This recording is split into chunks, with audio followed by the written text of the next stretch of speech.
All right, well, Jose Young's here with MMAfighting.com, speaking with the president of the Gilly Goose Gang, future UFC Hall of Famer, and proud member of the Green Bubble.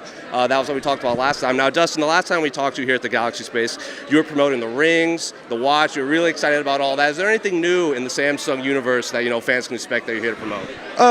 Yeah, the daily brief is new with Samsung. It connects to the ring. Like when I wake up in the morning, I get a morning brief, a midday brief, an afternoon brief. It lets me know how I slept, how I recovered, my heart rate, everything like that. Lets me know the weather. The Samsung news brief is pretty dope. And I think we also have the Galaxy S25 series. Like, I don't know how much you can tell, how much you know. It seems like a big deal here in the Galaxy Space. Just of anything you can tell with us, it seems like the people behind us, they were here in line for you, but they're also here in line for this phone, I think. Dude, the phone's dope. I got it a couple weeks before they released it. I think they just released it recently, but I've had it for maybe a month now. Camera's great, bro. It does the AI in it is crazy. It can plan your schedule for you, and it's dope. You have to maybe go on YouTube, look at some videos, because you can ask the AI about any subject. You can copy the notes, put them in your notes just by voice. It's real cool. So fans still trying to get you to convert to the blue bubbles, or now that they're seeing all this stuff rolling out, they're like, maybe they come to the green bubble gang? Listen, I've been green bubble gang for 20 years probably. I ain't changing. And the last time we talked, it was kind of the warm season. Now it's in bone-chilling New York. So just how happy are you to be here in New York, not in fight camp or anything like that, but just to be amongst the fans here in New York? It's dope, man. I love coming to events like this and seeing like the authenticity of the fans. They know a lot of them know my story. They've been watching me for years. It's just really cool to interact with people who's been watching me on my journey, because I've just been fighting for my family, and these people are fans through the ride, so I appreciate them all. And just a few ones I want to get your thoughts on, because you don't have a fight lined up, but there was a lot of big news that Dana White kind of dropped on Wednesday. The biggest one is that Ilia Topuria is vacating the featherweight title to move up to lightweight. I know you're on this Legends Only tour right now, but a lot of people seem to want to see that fight. I'm not asking if you would take that fight, but just what do you make of Ilia just vacating the belt and now moving to your division? I mean, it's respectful. It's honorable to vacate the belt, to not hold up division where guys have been working so hard to get their shot at the title. He's doing it the right way, and I've never seen him in person, but if he can make one, everybody says he's heavy, he walks around heavy, but if he can make 145, I don't know how big he is, because some of these lightweights are huge. And then they booked that fight against Volkanovski and Lopez for the vacant title. They haven't announced Ilia's next fight. Obviously, he wants to fight Islam. Islam's team seems to want him to maybe take a fight against a contender to prove he's a lightweight, so doesn't look like he's just beating up an undersized featherweight again. Do you think Ilia deserves the first shot at the title, or should he have to go through someone like an Arman or a Charles or someone like you or Gaethje or someone like that?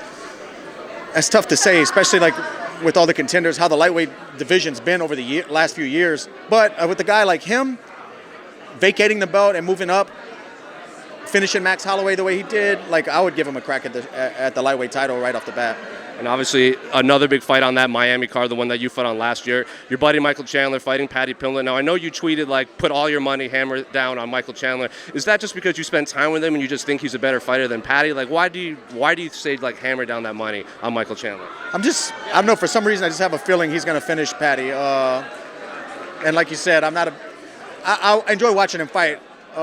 Just our interactions haven't been the best, but I just think Paddy hasn't fought somebody like that in the UFC yet.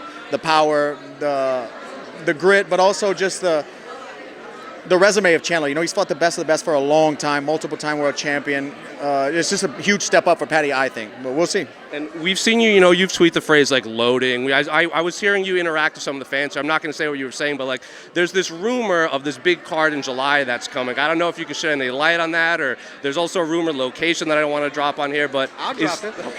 I'll drop it this summer, July or August probably, and we're working on UFC New Orleans. I'm trying to retire in my home state. The UFC hasn't been there since maybe 2015. That was the Hendo Tim Bosch fight, I think, right? Yeah. I fought on the card as well. I fought Yancy Medeiros, but that was the last time I got to fight at home. So to retire where it all started in Louisiana would be incredible for me in my career. I would assume main event if that's going to be your retirement fight? Yes, sir. Is there any names you can give away, or just not quite yet?